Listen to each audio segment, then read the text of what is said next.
Update. My mother, 52, female, cheated and left me, 27, male, and our family to work in the adult industry, but now wants to come back and be my mom again. Original story. To give some context, my dad, 67, male, used to travel a lot to work and stay weeks away, so he and my mother had an arrangement where they had an open marriage. Don't know the details, but she was the only one that slept with other people. This happened to most of my childhood, as I can remember her leaving at night to go to clubs and parties, sometimes taking days to come back and neglecting me and my brother.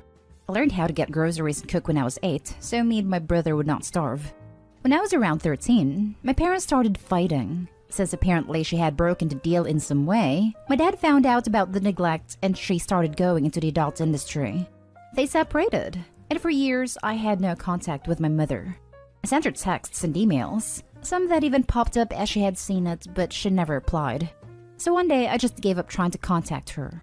I managed to stay in contact with some people from her side of the family, but a lot of them began hating on us, saying that we were too harsh on her, that we never supported her, that she did well leaving us, and gradually I also cut contact with them as well. She started working in the adult industry and got pretty famous in my country, got a lot of money, and I stopped using any adult websites as she was on the top pages of all of them. I gladly suffered zero to no bullying in high school because of it, as there were no ways of connecting her to me, and most of my friends that knew my mother didn't know it was her. She had dyed her hair, done a few surgeries and stuff. Well, I moved on with my life, joined the army, and I'm pretty well now. However, a year ago, out of nowhere she found me in social media and began to message me, asking how I was, commenting on how much I had grown up and trying to do some small talk. I just replied with one-word answers and even stopped replying once my nerve got the best of me. Apparently, she has retired, and after feeling an overwhelming remorse throughout her entire life, decided to contact us again. My brother was also careful, but essentially accepted her back. He was always close to her. My father is cordial with her, but only that. She has also asked her entire part of the family for help, as I began being bombarded with messages and calls from both those that criticized and supported me and my dad. I made it clear that I do not want anything to do with her, but they just keep on it, saying that she is remorseful, that she made a mistake but wants to make it right, that she has come back for us, etc. More recently, she somehow found out where I live, and I've been receiving random gifts at my doorstep with messages that were clearly hers. Things like a basket of chocolate that I liked when I was little, expensive clothes, she got my size wrong on all of them, flowers when my cat passed away, and even a very expensive hiking kit. I messaged her a few times to say that I don't want any of that, but she just pretends she doesn't know what I'm talking about, or just says she thought of me at that moment. I made it clear time and time again that I don't want anything to do with her, but she still persists, saying that she can be my mom again now and stuff like that. I don't know what else to say, so any advice is more than welcome. Now for the top advice before reading the update. I'm sorry, Opie. I'm sure it was difficult growing up without her and knowing what she was doing. She's probably remorseful now because she's growing older and she doesn't have any meaningful relationships in her life. She has her extended family, but not one of her own, and that's 100% her fault. She can be as remorseful as she wants, but too bad, so sad. It wasn't your decision to lock you out of her life. It was hers. Similarly, it's now your decision whether you want to let her back into your life, not hers. The tables have flipped. Some suggestions if you decide don't want a relationship with her. She will continue to love bomb you to try to get you to respond. Moving forward, I would ignore any communication from her. Don't contact her when gifts arrive. Keep them, give them away, etc. Just don't acknowledge them. And when she says she can be your mom again now, tell her that ship has sailed. You're no longer a child, and do not need or want one that abandoned you. Be blunt and cold. After that, do not respond to any communication. Block her on all social media platforms and set your profile to private. Indicate to your brother that you want to be no contact with her. If she shows up to a gathering, you're free to leave. If she persists enough, take legal action to force her to stop. If she shows up at your house, feel free to not answer the door. You've made it clear you don't want to see her. I wish you the best, Opie. In addition to this advice, if you have any of the family that has been harassing you for her on your social media, make sure to remove/block them and be careful how much detail about your life that you provide to anyone that might be in contact with her. That will be harder if it's your dad or brother sharing information with her. And to expand on the no contact ever point, They're saying never respond for a very specific reason. When people are trying to get you to talk to them again and you respond for any reason, all that teaches the other person is what it takes to get you to respond. My social media is pretty much memes and cute animal pictures. But yeah, I had to ditch my Facebook and do another one because of some people on her family. I don't know if my brother is sharing information, but I'm sure my dad is not. Thanks for the tip. No matter their insistence, I'm not responding. You are under no obligation to allow her back into your life. Block her again, and her family, and dump all of the gifts she gives you. Stop entertaining her attention. If she still will not stop, I'd honestly recommend going to the legal route. Get a cease and desist letter sent out to her and her family. And if that doesn't stop it, go to the police to get her harassment on file, so it'll be easier to file a police report/restraining order in the future. I have donated or sent back all of the gifts already. Unfortunately, cease and desist letters are not a thing in my country, but I'm really thinking about filing a police report for harassment. Just don't know if they will accept since she never did it personally. I hate stuffs like this. Parents who legit abandon their child for years, and just because they suddenly feel guilty, aka they have nothing better to do, they expect their now grown children to just pick up where they left off? Really? The audacity and freaking entitlement. I'm so sorry you're in this horrible predicament. You don't owe this woman a damn thing. Not a damn thing. She feels overwhelming remorse? Oh, boo-hoo. She made her bed, and now she needs to permanently lay in it. Those other family members who are hounding you can pound sand and buzz off. Block them. Where the hell were they when she abandoned you? For all those gifts she's hurling at you, don't acknowledge them. Don't return to sender either. She's wanting a reaction, any and all reaction from you. She's desperate for your attention, and she will take it, good or bad. Don't feed into that black hole. Toss them into the trash and forget about it. Don't text her back, just ignore her. Block her everywhere and change her phone number. Expect this to escalate. If she doesn't get it, is persistent, and she realizes she's not getting anything back from you, she may just show up at your doorstep. If that happens, don't open the door and call the cops for trespassing. Cease and desist. You've made a good life for yourself. Don't let her back into your life. Good luck, Opie. Plus, all the do-gooder a-holes were enabling her because family. Someone you know told her your address. They could be acting as a spy. And now for the update. First, I would like to thank everyone that commented giving me some comfort, advice, or letting me unwind on their DMs. You all helped me a lot. I'm still trying to answer all of the comments and messages, but with work and family craziness reaching new heights, that might take some time. But know that your words are very appreciated, and I thank you all from the bottom of my heart. Well, to start the update, I decided to take the moral high ground and have a more polite approach. I know many of you wanted me to just send her to hell on a message or letter, but I thought this way would disarm much of her comebacks and maybe even make some of her family members shut up. I called her and asked me to meet me in a small cafe. No way I was meeting her in private. She got there and it looked like she had won the lottery. She had a smile from ear to ear and was almost jumping up and down, but her smile did fade when she saw my face. She sat down and tried to do some small talk, but I cut her off and began to rain on her parade.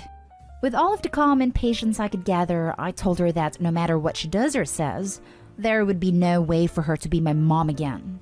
I started to explain that she was a complete stranger to me now, that I still had resentments, reminded her that I tried many times to stay in contact with her but she refused, and even stated that I'm no longer a child. I'm almost 30, so I kind of don't need a mom anymore. Had to hold myself not to say something like, "A few years too late, huh?" I didn't even finish speaking when she burst into tears and began rambling about how sorry she was. That she was sorry for not seeing me grow up, sorry for ignoring me, that she would do anything for a second chance. She even told me that if her old work bothers me, she could have it all taken down and pay for therapy if I wanted. Apparently she didn't know I'm in therapy ever since I was a teenager. I politely refused, and since the conversation wasn't likely to progress, I just left after asking her once more to not contact me again. A couple of hours later, I was in the shower when my phone began exploding with calls and messages. She apparently once again told her family, and once again they were cursing or trying to convince me.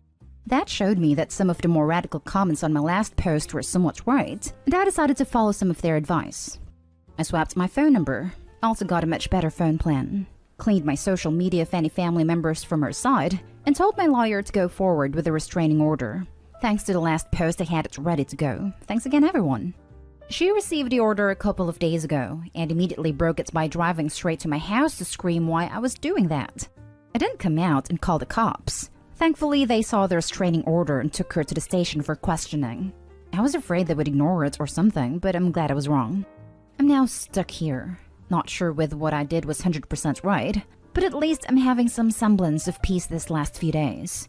She's still trying to send gifts, but I'm going legal on that too. I'm honestly not sure if there will be any more updates after this, but if it happens, I'll post on my profile due to the subreddit rules.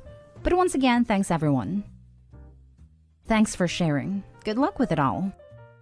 Your relatives are horrible, man. Sorry you had to go through all that. You did the right thing. How dare she decide to come back into your life when it suited her, and when it was too late? I don't feel sorry for her. She now has to deal with the consequences of the choices she has made, which is on her. The fact that you feel guilty is a sign you are a good person who feel remorse as she forced your hand even further by coming to your house. But that doesn't mean you did the wrong thing. In fact, you have been very logical with your decisions. You should be proud of yourself with how you've dealt with things, Opie. Isn't it interesting how everyone's sorry and will do anything to have you back in their life after they've discarded you and everything meaningful and after they've had their fun? When people show you who they are, believe them. Sorry this happened to you. You did the right thing. Wow, I'm kinda scared to go back in your post history to find your original post. But I'm glad you stood up for yourself and I'm glad the cops are helping. Now for the last story. My female 21 ex-husband, male 33, wanted divorce when I was sick with breast cancer. 2 years later, he's starting to contact me and my dad is supporting him. My ex-husband and I were married for 3 years. Our marriage was fine until I was diagnosed with breast cancer that he helped discover when he told me about the tumor he found in my left breast. First, he was supportive and was one of the first to encourage that I start treatment as soon as possible. Once I began experiencing side effects of my chemo sessions, he started having an attitude and became increasingly distant, both physical and emotional. He got worse with time. He stopped intimacy and no longer even wanted to touch me or cuddle me. He became cold and had a temper. Certainly affected my progress as he kept giving negative energy and caused me to cry constantly though he wasn't aware. He spent most his time on his phone. Even at the hospital, he'd ignore everyone and keep staring at his phone acting like a distant relative. The final straw was when he kept rejecting me, and then saying I can't blame him for our lack of intimacy and closeness because how I looked was a turn-off for him. I knew it was over. I was ashamed to vent to anyone because I foolishly blamed myself for what happened to me. I had plans for us to have kids and buy a house, even talked about having vow renewal, but all that changed and my condition... My illness somehow made me realize that he was not who I thought he'd be in every problem we face. We got divorced shortly after I completed my treatment. I got in therapy, but I did not focus on my divorce because even with therapy, this was very raw for me and very hard to open up about, but rather gave all my attention on improving my physical and mental health. I lived with my parents for a while. Recently, my ex-husband started contacting several family members. He had and still has a good relationship with my dad, which recently became problematic to me because my dad kept bringing me messages from my ex-husband, attempting to make contact with me. My ex-husband started coming over to the house to see my dad, but then they both tried to get us to talk, but I didn't feel comfortable with it. He's never dated after our divorce and stayed close to Dad. Dad thinks my ex-husband deserves to be heard by me, and that his intentions weren't to cheat since it didn't after our separation, but clearly was more overwhelmed and incapable of handling my illness. My dad kept pushing me to hear my ex-husband out and have grace for him, but I couldn't give him a straight answer. Just kept stalling, and I don't know why. My mom says I'm still in love with my ex-husband, and I'm just angry with him and suggested therapy for us too, but I'm unsure and feel like this isn't something that can be fixed after what he said and done to me when I was sick and feeling alone, even though we were still married. Now, for the top advice. His vows were in sickness and in health. In sickness, he showed his true colors. Why does this man who broke his vows to you deserve to be heard out? To give him the chance to abandon you again? Yes, this 100%. To piggyback off this, my husband isn't the most romantic, and that kind of sucks. But he is caring and affectionate, and when my health took a turn for the worst this year, and all the things we both lost, he was there holding my hand every step of the way. Yes, it was hard on him too. It is hard on a spouse, but that doesn't justify how cold and callous he was to you. I had open and honest conversations, and the stressful part wasn't maintaining our home and child. It was the fear of losing me and not knowing what to do without me. There's a big difference, and it sounds to me he just didn't want to deal with it. It sounds like Opie has made great strides to better herself, and I would hate to see all that hard work go to waste. It's not your family's decision, it's yours. Nope. Imagine if you end up sick again. Will he leave you like the first time? Yes, he will. You need to find some way of explaining to both your parents exactly how horrible your ex treated you in your most vulnerable state. Be firm and tell them to stop interfering in your life, or you'll stop visiting them and stop talking to them. Seems like they still treat you like they're a little girl who needs guidance because you don't know your own mind. Time to correct them. Her parents are pretty damn crappy, and they shouldn't need to have this explained. A child could understand this. But yeah, you're right. He showed you exactly who he was. This wasn't a young kid. He was a grown man who started treating his sick wife like crap. Life isn't sunshine and roses. You may get sick again, and he's shown you how he will act if you do. He is not capable or interested in being there when things are rough. That's all you need to know.